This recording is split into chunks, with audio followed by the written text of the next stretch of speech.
In November 1956, the most powerful empire of its time discovered a truth it had spent decades trying to avoid. An empire that once controlled a quarter of the planet, whose currency had dominated global trade for more than a century, did not fall on a battlefield or through revolution. It collapsed because its financial reality could no longer support its political ambition. What appeared to be a sudden humiliation was, in fact, the final exposure of a long-running structural failure. The moment itself lasted only 11 days. The process behind it had been unfolding for generations.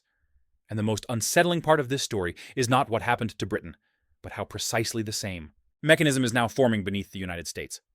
To understand how Britain reached that moment in 1956, it is necessary to step back far earlier, to a time when its dominance seemed unquestionable. During the 19th century, Britain was not simply a powerful country. It was the central nervous system of the global economy. The British pound was not one currency among many. It was the reference point for international trade, finance, and reserves. When nations exchanged goods, they settled accounts in pounds. When central banks stored wealth, they stored pounds. When long-term contracts were written, they were denominated in pound. Time 0.5s. This monetary dominance gave Britain extraordinary flexibility. It could fund wars by issuing debt that the world eagerly absorbed. It could borrow at low interest rates because confidence in the pound was nearly absolute. It could import more than it exported year after year, running persistent trade deficits without immediate consequences. The global system was built to accommodate British imbalance, because global stability depended on British currency. But beneath this appearance of permanence, a structural shift was already underway. By the late 19th century, the United States had overtaken Britain as the world's largest economy. American industrial output surpassed British production. American factories were newer, larger, and more efficient. American innovation accelerated, while British industry began to stagnate. In real economic terms, the foundation of British supremacy was weakening. Yet the pound remained dominant. This persistence was not a sign of strength, but of inertia. Financial systems are slow to change. Banks, contracts, and reserves do not reorganize overnight. The world continued to use the pound not because Britain was still the strongest economy, but because abandoning the existing system was costly and inconvenient. Time 0.5s for a time. Reputation substituted for reality. This gap between economic fundamentals and monetary status created a dangerous illusion. Britain continued to behave as if its productive capacity still justified its global role. The currency remained strong, borrowing remained cheap, and political leaders interpreted this as confirmation that nothing essential had changed. In reality, the system was accumulating stress. The structure could absorb imbalance for years, even decades, but it could not absorb it indefinitely. The first major test came with the outbreak of the First World War. Britain financed the conflict not through surplus, but through borrowing on a scale never seen before. By the time the war ended in 1918, Britain had undergone a quiet but irreversible transformation. It was no longer the world's leading creditor. It had become one of its largest debtors, owing vast sums, particularly to the United States. The financial center of gravity had shifted, even if the symbols of power had not. At that moment, Britain faced a choice. It could adjust its ambitions to match its new financial reality, or it could attempt to preserve the image of dominance at any cost.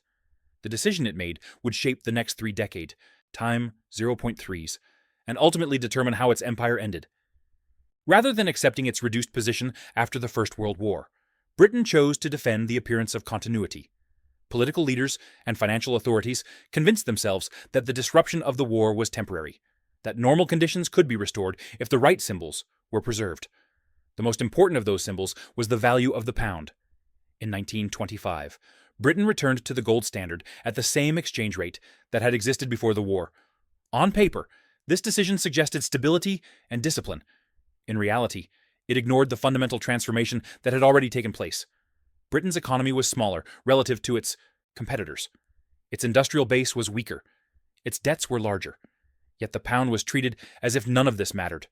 Maintaining this artificial valuation required sacrifice. Interest rates were kept high to defend the currency, making borrowing expensive for businesses and households. Economic growth slowed. Unemployment rose, particularly in Britain's traditional industrial regions. Exports became less competitive, priced out of global markets by an overvalued currency. The domestic economy absorbed the cost of sustaining an international illusion. At the same time, government spending did not adjust downward. time and 0.5s. Britain continued to fund a global military presence and imperial administration that reflected its former status, not its current capacity. The gap between what the country earned and what it spent widened. Borrowing became a structural necessity rather than an emergency measure. Debt was no longer a temporary tool. It became a permanent feature of the system. By the early 1930s, this imbalance was impossible to conceal. During the Great Depression, financial markets began to question whether the pound could remain at its imposed value. Speculators recognized that Britain was spending more than it produced and borrowing more than it could sustainably repay. Time 0.5s, confidence, which had substituted for fundamentals, began to erode. In 1931, Britain was forced off the gold standard entirely.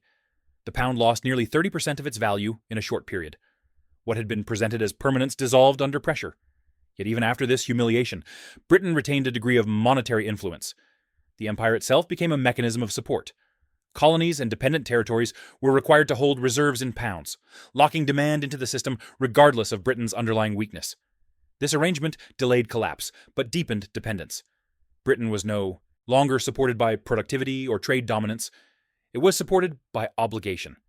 The currency survived not because the system was healthy, but because it was coercive. The longer this continued, the more fragile the structure became, and the less room Britain had to adapt when the next crisis arrived. The Second World War pushed this fragile structure beyond its limits. Britain entered the conflict already weakened, already dependent on borrowing, and already committed to maintaining an imperial role it could no longer afford. The war required resources on an unprecedented scale. Once again, Britain financed survival not through production, but through debt. By 1945, Britain's obligations had reached extraordinary levels. Its wartime borrowing exceeded £14 billion, a sum so large that it surpassed the country's annual economic output. In practical terms, the empire was bankrupt. It remained, functional only because of American loans and American tolerance. Financial sovereignty had quietly shifted across the Atlantic. Despite this reality, British leadership resisted adjustment. Military forces remained deployed across the globe.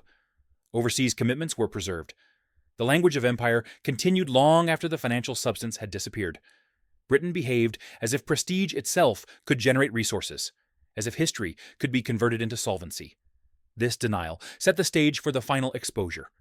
In 1956, when Egypt nationalized the Suez Canal, Britain interpreted the act not as a geopolitical development, time 0.3s, but as a personal challenge to its authority. Control of the canal symbolized access to Middle Eastern oil and, more importantly, the last remnants of imperial influence. Britain, joined by France and Israel, launched a military operation to retake it. Militarily, the operation succeeded. British forces advanced. Egyptian resistance weakened. On the surface, it appeared that Britain still possessed the ability to impose its will. But this was an illusion created by outdated assumptions. Britain was no longer the world's financial center. It was no longer the ultimate lendee, time 0.5s. That role belonged to the United States. The response from Washington was immediate and decisive. The United States government made clear that it would not support the invasion.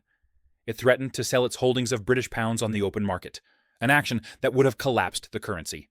It blocked Britain's access to emergency assistance from the International Monetary Fund. At the same time, Britain's foreign currency reserves were draining at a rate of over 100 million per week. Within days, Britain faced the prospect of being unable to import food and energy. The choice was no longer political or military. It was financial. British Prime Minister Anthony Eden ordered a ceasefire and a full withdrawal from Egypt. In return, access to international financing was restored. The crisis lasted only 11 days, but it revealed what decades of denial had concealed. Britain had not been defeated by an enemy army. It had been overruled by its creditor. The Suez Crisis did not cause Britain's decline. It exposed it. In that moment, the empire ceased to function as an independent power and became what it had already been for years, a debtor nation living on borrowed credibility. What made the Suez Crisis so revealing was not its duration, but what it clarified. In 11 days, a century of assumed dominance was stripped away. Britain discovered that the power it believed it still possessed no longer existed in any meaningful sense. The empire had been operating on momentum, sustained by habits and expectations that no longer matched economic reality. When its creditors chose to assert control, the illusion collapsed instantly. This pattern is not unique to Britain. It is a recurring feature of financial history. Reserve currency status does not disappear gradually. It persists long after the underlying economy has weakened. Time 0.3s, then fails suddenly when confidence breaks. Britain's experience after the Second World War followed this exact sequence. The warning signs were visible for decades: rising debt, industrial decline, and an overextended military presence. But because the pound remained usable, because the empire still occupied space on maps, leaders convinced themselves that the system was stable. The United States now occupies a position strikingly similar to Britain's in the mid-20th century. After the Second World War, Britain's debt to gross domestic product ratio exceeded 200%. Today, the United States is approaching a ratio of 120%, and it continues to rise. In a single year, more than $2 trillion has been added to the national debt. The government borrows billions each day simply to maintain existing operations. As Britain once did, the United States supports a global military presence far larger than its fiscal position would normally allow. Military spending exceeds that of the next several countries combined. Hundreds of bases are maintained across dozens of nations. This posture projects authority, but it is financed almost entirely through borrowing. Power is being sustained not by surplus, but by credit. Britain preserved demand for the pound by compelling its colonies to hold it. The United States maintains demand for the dollar through the structure of global energy trade. Oil priced in dollars forces foreign governments to hold American currency, regardless of domestic priorities. For decades, this system has absorbed American deficits and delayed adjustment. But, like Britain's imperial currency arrangement, it is not permanent. Alternative systems are already emerging. Major economies conduct increasing portions of trade outside the dollar framework. Payment systems are being developed that reduce dependence on American financial infrastructure. Allies quietly hedge their exposure. None of this causes immediate collapse. It creates the same conditions Britain experienced between 1920 and 1950. Stability on the surface, fragility underneath. Britain's leaders believed that reputation could substitute for solvency, that history entitled them to continued influence. That belief delayed reform until reform was no longer possible. The danger is not that decline will be slow. The danger is that, when confidence finally breaks, the transition from authority to dependence happens faster than anyone expects. The most dangerous phase of systemic decline is not collapse itself, but the period just before it, when warning signs are visible yet easily dismissed. Britain spent decades in this phase. The data pointed in one direction, but the appearance of continuity encouraged complacency. As long as the pound functioned internationally and the empire still existed on paper, political leaders interpreted survival as success. This dynamic is now repeating. The United States continues to operate as if its financial position is temporary and reversible. Trade deficits persist year after year. Manufacturing capacity has been steadily offshored. Debt accumulation accelerates, even during periods of economic growth. These are not emergency conditions. They are structural features that have been normalized over time. Britain experienced the same normalization between the First and Second World Wars. Each year of borrowing seemed manageable because the system had not yet failed. Each crisis that passed without collapse reinforced the belief that collapse would never come. In reality, every year of delay narrowed the range of possible outcomes. By the time adjustment became unavoidable, it could only occur through crisis. For Britain, the breaking point came when interest obligations and external pressures converged. Maintaining the currency, the military, and basic imports simultaneously became impossible. Choices that had once been political became mechanical. When creditors acted, Britain no longer had room to respond. The system made the decision on its behalf. In the United States, interest payments are moving toward a similar threshold. Projections indicate that annual interest on the national debt will soon exceed $1 trillion. This would place debt servicing above defense spending and major social programs. At that point, borrowing no longer finances growth or stability. It finances itself. Debt exists to service prior debit. Time 00.5s. When systems reach this stage, small shocks produce disproportionate effects. A failed diplomatic maneuver, a contested fiscal decision, or a sudden shift in foreign demand can trigger a rapid reassessment of risk. Confidence, once questioned, does not return easily. Britain did not lose its position because of a single bad decision in 1956. It lost it because the margin for error had already vanished. The lesson is not that collapse is inevitable on a specific date. The lesson is that systems built on denial eventually lose the ability to choose how they adjust. Britain entered the Suez Crisis, believing it still controlled. Outcomes. It emerged knowing that control had already been lost. When Britain finally crossed that threshold, the consequences were not abstract. They were immediate and personal. The collapse of confidence in the pound translated directly into a decline in living standards. Imports became more expensive. Inflation eroded wages. Savings lost value. Industries that relied on cheap foreign inputs struggled to survive. What had once been a stable, predictable economic environment unraveled within a single generation. This is the aspect of reserve currency decline that is most often overlooked. It is not a technical adjustment confined to financial markets. It reshapes everyday life. Britain's citizens had not voted for decline, nor had they been prepared for it. They had been assured that the system was sound, that temporary strain did not threaten long-term stability. When reality asserted itself, adaptation was forced rather than planned. The United States would face similar dynamics if confidence in the dollar were to weaken significantly. Because the country imports a large share of what it consumes, currency depreciation would raise costs across the economy. Housing, transportation, food, and energy would all become more expensive. Interest rates on mortgages, consumer credit, and business loans would rise as foreign lenders demanded higher compensation for risk. The adjustment would not be gradual. It would be sudden, because confidence, once lost, rarely fades slowly. Britain's experience demonstrates how quickly perception can reverse. For years, the pound's continued use masked the system's fragility. When that support was withdrawn, the transition from strength to vulnerability happened almost overnight. The empire went from issuing demands to accepting conditions.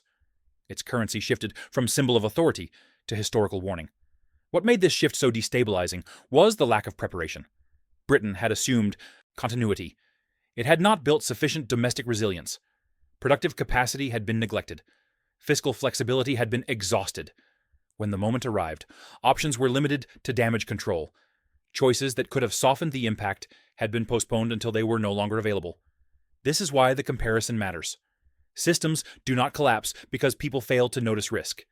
They collapse because risk is noticed but not acted upon. Britain's final mistake was not ignorance. It was the belief that time itself would solve a structural problem. In Britain's final decades as a global power, there were moments when a different path was still possible. Before the humiliation of 1956, warnings had already been issued from within the system itself. Economists, treasury officials, and financial analysts produced internal assessments showing that Britain's position was unsustainable. They argued that military commitments exceeded fiscal capacity, that debt levels constrained future growth, and that the empire's economic foundation had eroded beyond repair. These warnings did not fail because they were inaccurate. They failed because they were inconvenient. Political leaders did not want to explain decline to the public. Voters did not want to hear that the era of exceptional status was ending. Newspapers framed caution as defeatism. Anyone who challenged the prevailing narrative was labeled pessimistic or disloyal. As a result, the system chose comfort over correction.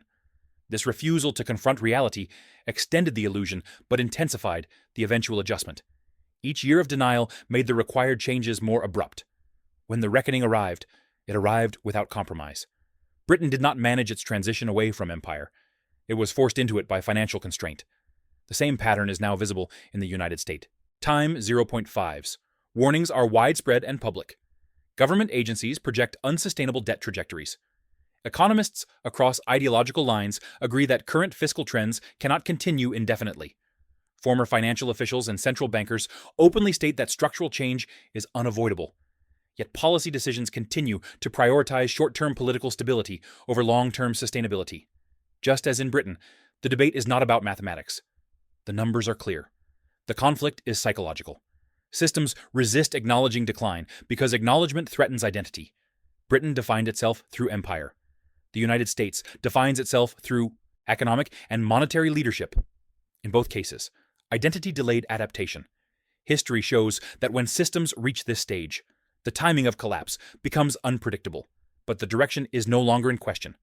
Britain's fall appeared sudden only because the buildup had been ignored. When confidence finally broke, the adjustment compressed decades of imbalance into days. This is the danger of believing that precedent guarantees permanence. Britain believed its past entitled it to its future. The system eventually disagreed. The final parallel between Britain then and the United States now lies in how decline is misunderstood. Empires do not collapse because they are attacked. They collapse because the systems that support them stop functioning as intended. Britain did not lose its position because of enemies plotting its downfall. It lost it because it chose spending over solvency, prestige over productivity, and memory over adaptation. For decades, Britain believed that reputation could replace fundamentals. That because it had once been indispensable, it would remain so. Each year of borrowing felt justified by history. Each warning was dismissed as alarmism. By the time the system reached its breaking point, confidence was already exhausted. When the final test came, there was no margin left to absorb it. The United States is following the same trajectory, not in sentiment, but in structure. Trade deficits have persisted for generations. Debt has accumulated faster than productive capacity. Military reach has expanded while fiscal flexibility has narrowed. These conditions do not produce immediate failure. They produce dependence. A system that relies on continued trust rather than underlying balance becomes vulnerable to sudden reversal. When Britain's reversal came, it came without negotiation. One moment, the pound represented global authority. The next, it required external approval to survive. The shift was not gradual because confidence is binary. It exists until it does not. The illusion of control can last for years, but it disappears in days. This is why historical comparison matters. Not because timelines repeat precisely, but because mechanisms do. Britain's Suez moment was not the cause of its decline. It was the moment when decline became visible. The United States will face its own version, shaped by modern conditions, but driven by the same logias, time 0.5s. The question is not whether that moment will arrive. History suggests that systems built on imbalance eventually encounter a test they cannot manage. The question is whether, when that test comes, the United States will still have the capacity to adapt, or whether it will discover, as Britain did in 1956, that adaptation has already been replaced by obligation,